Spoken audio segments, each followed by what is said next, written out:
You were in for 12 years total, right? Yeah.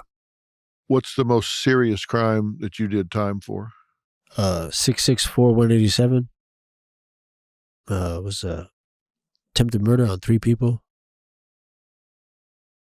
Individual was shot, colostomy bag, be in a wheelchair for the rest of his life.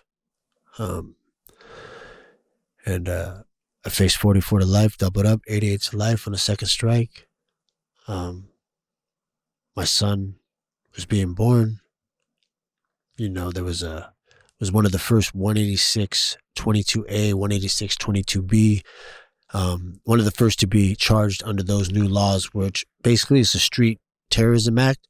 It's a feds RICO act. They used it for the state cases because there's no answer to gangs. So let's just lock them all up, and that has saved the world, So you were looking at 88 to life? Yeah. Second strike. How'd you get out in 12? I only did 6. I stayed in the county jail 2 years. I fought it. I got a deal. 2 individuals told on themselves in my case, and we drug it out. And when I watched all this deception, they were willing to let all of us go down for it. I started to question what I was standing for, what I was representing.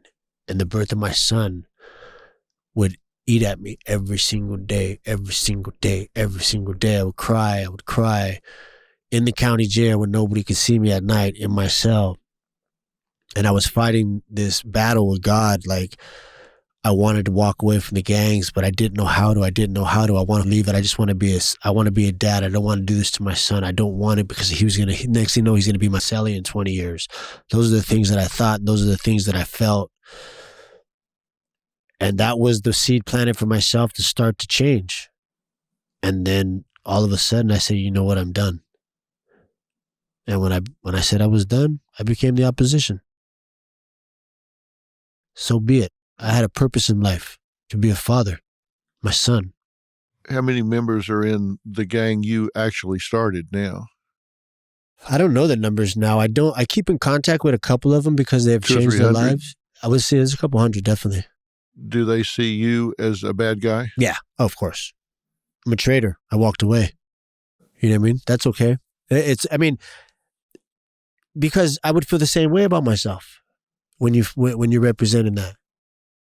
Do you ever run across them? Yes. I was just in Costco yesterday in San Diego, and Droopy can look, somebody that I know.